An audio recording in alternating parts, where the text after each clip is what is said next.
दोस्तों नमस्कार। आज की कहानी है कौन सा विवाह। तो आशा करता हूँ आप सभी कुशल मंगल होंगे। तो आज की कहानी शुरू करने से पहले जो भी चैनल पर पहली बार आए हैं चैनल को सब्सक्राइब करें और घंटे का बटन दबाकर ऑल का आइकन जरूर प्रेस करें ताकि हमारी आने वाली सभी कहानियाँ आप तक सबसे पहले पहुँचे। तो चलिए शुरू करते हैं आज की एक नई कहानी। घर में निकिता की शादी की तैयारियाँ चल रही थी। शादी में 3 दिन बाकी थे।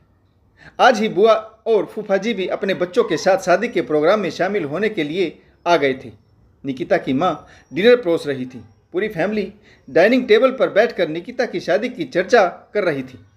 निकिता के पापा बोले, निकिता बेटा, निखिल से बात हो गई?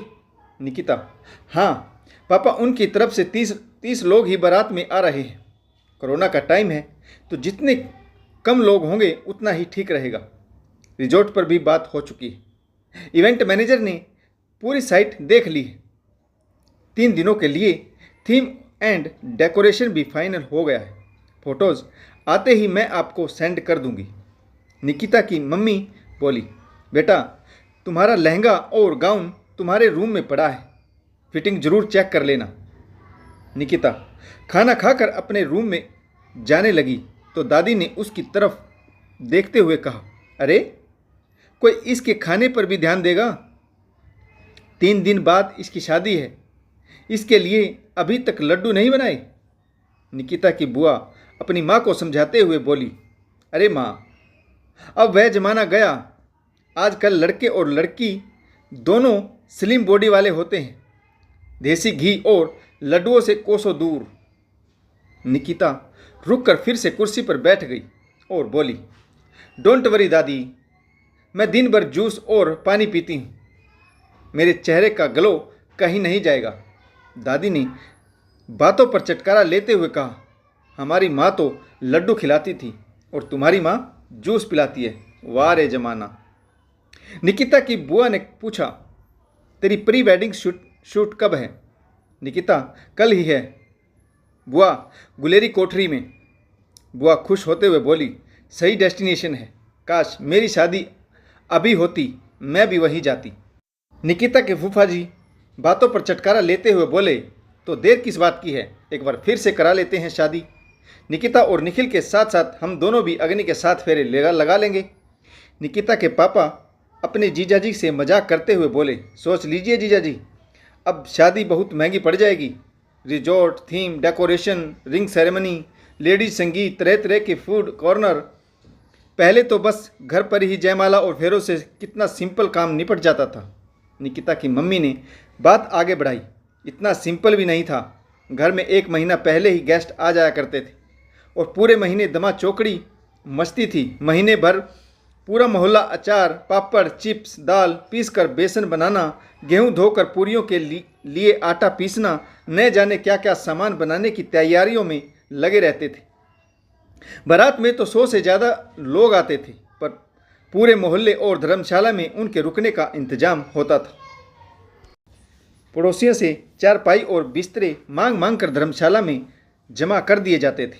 हुक्का गुड़गुड़ाते बुजुर्ग, ताश खेलते नौजवान और दमा चौकड़ी मचाते बच्चे। पूरे 3 दिन तक बारात रुकती थी। आजकल तो सिर्फ नाम के फूड कॉर्नर है। पहले तो देसी घी और बूरा के साथ खाना परोसा जाता था। देसी घी में ही शादी का सारा खाना बनता था। देसी घी के लड्डू, पूरियाँ, मठरी और पेठे की सब्जी। आजकल की पनीर की सब्जी को भी फैल करती थी। निकिता के बुआ ने भी अपनी भाभी के सुर में सुर मिलाया, हाँ भाभी, सही कहती हो तुम। बेटियों के पैदा होते ही माएँ उनके दहेज की तैयारियां शुरू कर देती हैं।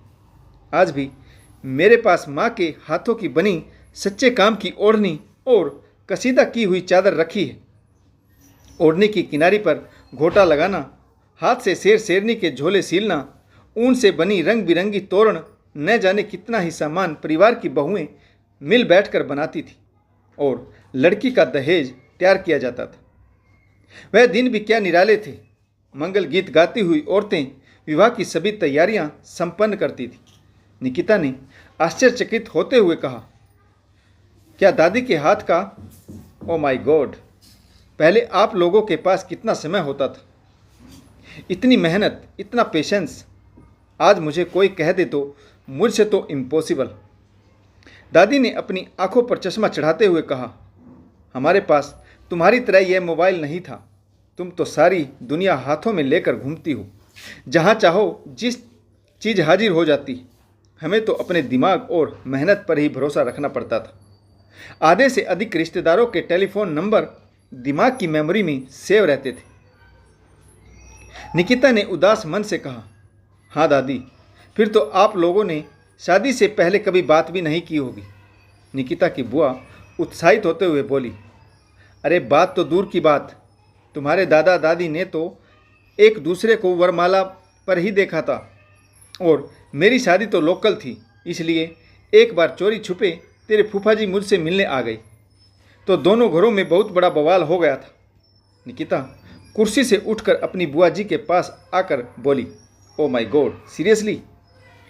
निकिता के पापा बोले, हाँ बेटा, पहले हर चीज़ में इंतज़ार था, और उस इंतज़ार में बड़ी प्यारी सी मिठास। वह खतों का ज़माना था, शेर व शायरी का ज़माना था। पहले बोल कर नहीं, दिल की बातें लिख कर बयां की जाती थी। गिफ्ट पहुंचने में महीनों लग जाते थे। निकिता ने उत्सुकता वक्त पूछा, क्या सच में? मम्मी, आपने पापा को लेटर लिखे थे? निकिता की मम्मी शर्मा गई।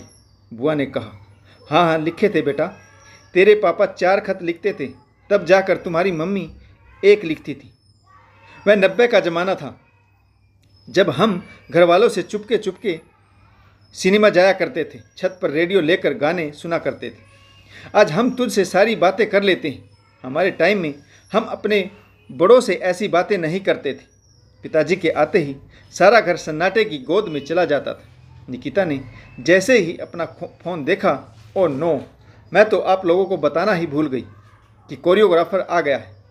सभी लोग डांस के लिए रेडी हो जाओ, और हाँ, कल आप सभी के लिए दोपहर का पार्लर अपॉइंटमेंट है। निकिता की बुआ जोर जोर से हंस पड़ी और बोली, अरे पार्लर से याद आया, पहले दुल्हन की आईब्रोज के ऊपर लाल और सफ़ेद बिंदी लगाई जाती थी। आईब्रोज को डार्क करने के लिए लकड़ी के कोयले या काजल की स्याही से मोटी रेखा बना दी जाती थी। मेरी पार्लर वाली ने तो मेरा ऐसा जुगाड़ बनाया था कि वरमाला डालने गई तो वहीं पर जूड़ा खुल गया। वह तो तुम्हारी मम्मी ने सब कुछ संभाल लिया, वरना बुरी फजीयत होती। निकिता की दादी बोली, हम तो उपटन लगाकर ही अपने आप को विश्व सुंदरी समझ लेते थे। यह क्रीम, पाउडर, फेशियल हमारे टाइम पर कुछ भी नहीं था।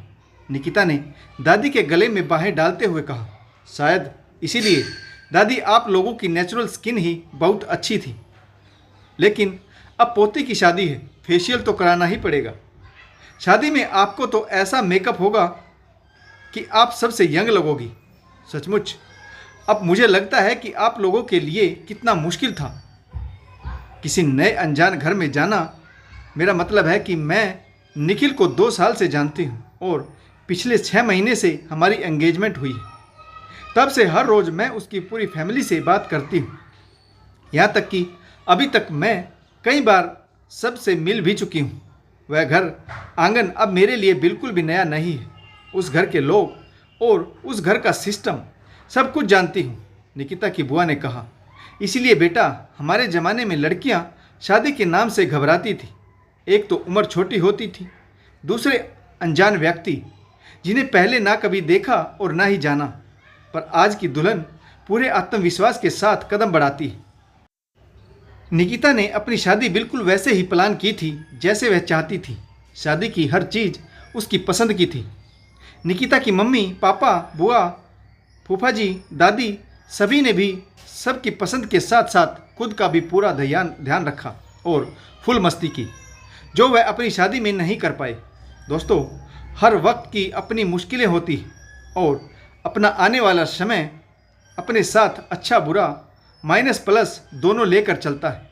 उस वक्त को किस नज़रिए से देखता है, यह अपनी अपनी सोच पर डिपेंड है।